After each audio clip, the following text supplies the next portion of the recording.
Brought to you by TechnoSpark 20 series smartphones.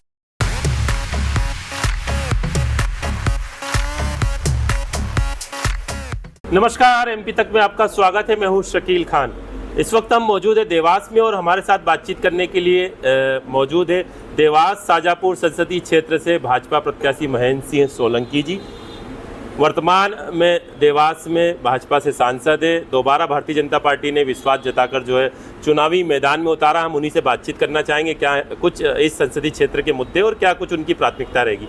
भाई साहब, MP तक में आपका स्वागत है। बहुत धन्यवाद। क्या आपके जो 5 साल का जो कार्यकाल रहा, देखिए, देश के किन मुद्दों को लेकर क्षेत्र की जनता के बीच देश के प्रधानमंत्री आदरणीय नरेंद्र मोदी जी ने जिस प्रकार से देश में काम किया है, तो धारा 370 को हटाने का मामला हो, सीएए का कानून लाने का मामला हो, ट्रिपल तलाक के विरुद्ध कानून लाने का मामला हो, राम मंदिर का निर्माण हो, या फिर इन 10 सालों में देश में 11 लाख करोड़ रुपए का जो खर्च इंफ्रास्ट्रक्चर पर हुआ है, वो अपने आप में अद्भुत है।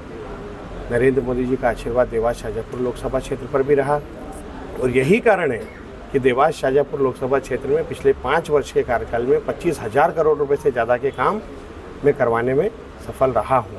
मैं इन्हीं बातों को लेकर जनता के बीच जा रहा हूँ। साथ में आने वाले समय में जिस प्रकार से 2047 में नरेंद्र मोदी जी देश को विकसित भारत बनाना चाहते हैं, विकसित भारत का जो संकल्प है उसे पूर्ण करने के लिए जनता का आशीर्वाद मांगने के लिए भारतीय जनता पार्टी जनता के बीच जा रही है। कोरोना काल में जो है एक बड़ी महामारी के बीच में आप कोरोना योद्धा के रूप में क्षेत्र में जाने पहचाने जाते रहे, इसे लेकर देखिए, कोरोना काल में प्रत्येक जनप्रतिनिधि की ये ड्यूटी थी कि वो अपने घरों से निकलकर जनता के बीच जाए और जनता की सेवा करे, उन्हें दवाइयाँ उपलब्ध कराए, इंजेक्शन उपलब्ध कराए, वेंटिलेटर उपलब्ध कराए, उन्हें ऑक्सीजन उपलब्ध कराए।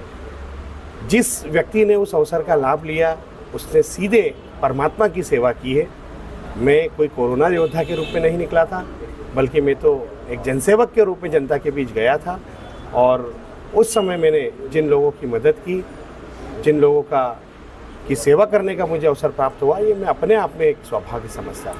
अच्छा भाई साहब, पूरे संसदीय क्षेत्र में रेहड़ी पटरी योजना के अलावा मोटा अनाज, इसे लेकर जो है एक खासकर जनता आपको काफ़ी लोकप्रिय जनसेवक मानती, क्या प्रधानमंत्री स्वनिधि योजना के अंतर्गत मैंने रेहड़ी पटरी वाले, ठेले पर काम करने वाले, फुटपाथ पर सामान बेचने वाले, इन लोगों की मदद करने का पूरा प्रयास किया। साथ ही जो मोटा अनाज नहीं, श्री अन्न, उसको देश के प्रधानमंत्री आदरणीय नरेंद्र मोदी जी ने श्री अन्न नाम दिया है, तो श्री अन्न की प्राथमिकता को हमने बढ़ाया है। मैं स्वयं भी, मैंने जब से नरेंद्र मोदी जी ने आदेश दिया था तब से हमने गेहूं खाना बंद कर दिया। विशेष परिस्थिति में मैं गेहूं की रोटी खाता हूं, तो बाकी श्री अन्न पे ही मैं पूरी तरह से निर्भर हूं। और मेरे इष्ट मित्र जो भी आते हैं उन सबको मैं श्री अन्न खाने की सलाह देता हूँ और उनसे निवेदन करता हूँ।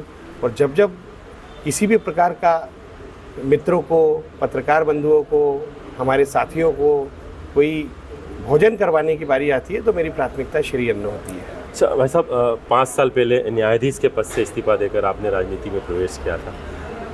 क्या लगता है आपको आज भी क्या मुद्दे हैं जो इस संसदीय क्षेत्र में आज भी पैर पसारे हुए हैं और क्या प्राथमिकताएं रहेगी?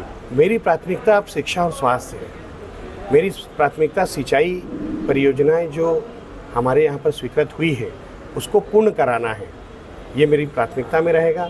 रेल की सेवाओं को बढ़ाना, हमारे 6 रेलवे स्टेशन अमृत भारत योजना के अंतर्गत आए हैं। देवास, शाजापुर, हमारा मक्सी, बेरछा, आकोदिया, शुजालपुर, यहाँ पर अभी निर्माण कार्य जारी है। अच्छी गुणवत्ता का काम करवाना जिससे कि रेल की सुविधा बढ़े, यहाँ पर यात्रा करने वाले लोगों को अधिक से अधिक सुविधा मिले, ये सारी मेरी प्राथमिकता में शामिल रहेगा। अच्छा, इसके अलावा ये बताएं कि क्या मुद्दे हैं इस क्षेत्र में जो आपको लगता है कि इस मुद्दे को टच करना चाहिए, जो जनता के आने वाले समय में थोड़ा सा उद्योग को बढ़ावा मिलना चाहिए। शिक्षा के क्षेत्र में शिक्षा माफियाओं का जाल तोड़ना चाहिए।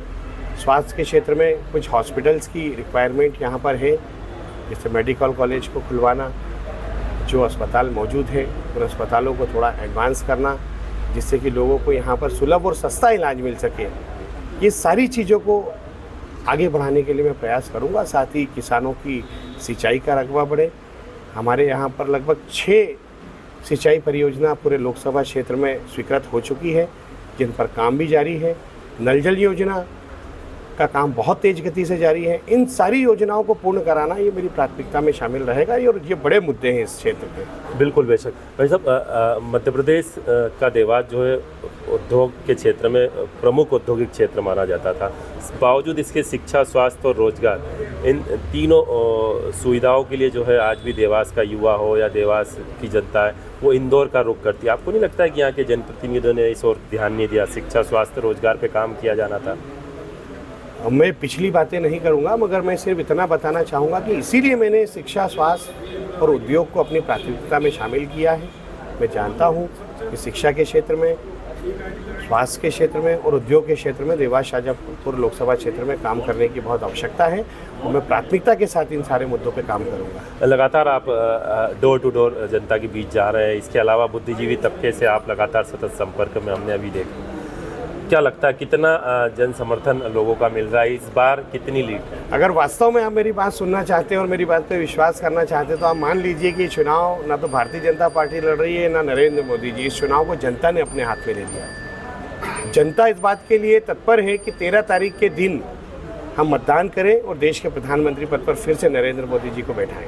लेकिन फिर भी इस बार कितने वोटों की लीड, क्या मानते हैं आप? मुझे लगता है कि पिछली बार मुझे 4.25 लाख वोटों से विजयश्री प्राप्त हुई थी, लेकिन जिस प्रकार से अभी जनता का आशीर्वाद मुझे हर क्षेत्र में मिल रहा है और जनता ने चुनाव को स्वयं अपने हाथ में ले लिया। ये चुनाव नरेंद्र मोदी जी का चुनाव, ये चुनाव देश का चुनाव। मुझे ऐसा लगता है कि शायद 7 लाख पार से मुझे विजयश्री प्राप्त हो। 7 लाख पार? 7 लाख। अच्छा, मध्य प्रदेश की 29 लोकसभा सीट की यदि बात करें तो इस बार भाजपा को कितनी? 29 में से 29, ये तो प्रश्न ही है। 28 पिछली बार थी, इस बार तो कमलनाथ जी हैरान परेशान है, डोर टू डोर घूम रहे हैं। पहले वो दावा करते थे कि यहाँ कोई नहीं आएगा, प्रचार करने कोई नहीं आएगा, लेकिन जिस प्रकार से भारतीय जनता पार्टी ने उनकी घेराबंदी की है, उनकी हालत बहुत ख़राब है। और आप देखना कि वहाँ पे हमारे जो प्रत्याशी हैं वो लाखों वोटों से चुनाव जीतेंगे और इस बार मध्य प्रदेश में 29 सीट हम लाने वाले। एक अंतिम सवाल, इस क्षेत्र के कांग्रेस के कद्दावर नेता है पूर्व मंत्री सज्जन सिंह वर्मा, वो हर मंच से ये कह रहे हैं कि सांसद जी अपनी उपलब्धि तो गिनाए। हमारे माध्यम से उन्हें क्या जवाब देना चाहेंगे? मुझे लगता है कि उन्होंने आज तक मुझे इस बात के लिए चुनौती नहीं दी कि वो आमने सामने बैठकर मुझसे बात करें। वो आमतौर पर मुझसे बात करने से बचने की कोशिश करते हैं, उलूल जुलूल बयान देने के लिए पहचाने जाते हैं।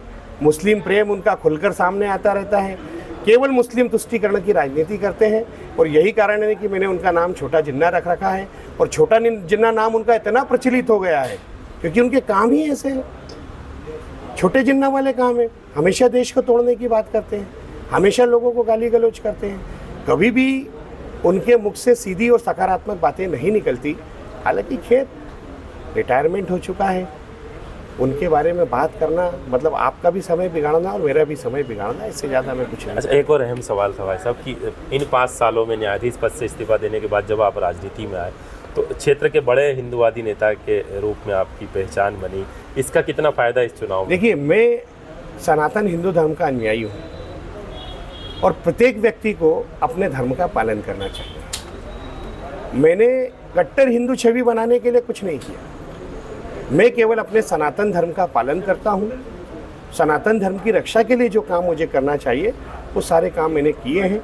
यदि कोई व्यक्ति ये मानता है कि मैं कट्टर हिंदू हूँ तो उसमें भी मुझे कोई बुराई नहीं दिखाई देती। इस बार पक्का है 7 लाख के पार? अब की बार 7 लाख पार। अच्छा, तो देखा और सुना आपने, ये थे देवास शाजापुर संसदीय क्षेत्र से भाजपा के वर्तमान सांसद और भाजपा प्रत्याशी महेंद्र सिंह सोलंकी, जो अपनी जीत को लेकर पूरी तरह से आश्वस्त है और उनका ये कहना है कि अब की बार 7 लाख पार। देवास से कैमरामैन सलमान के साथ शकील खान, MP तक। और मध्य प्रदेश से जुड़ी तमाम बड़ी खबरें देखने के लिए बने रहिए MP तक के साथ।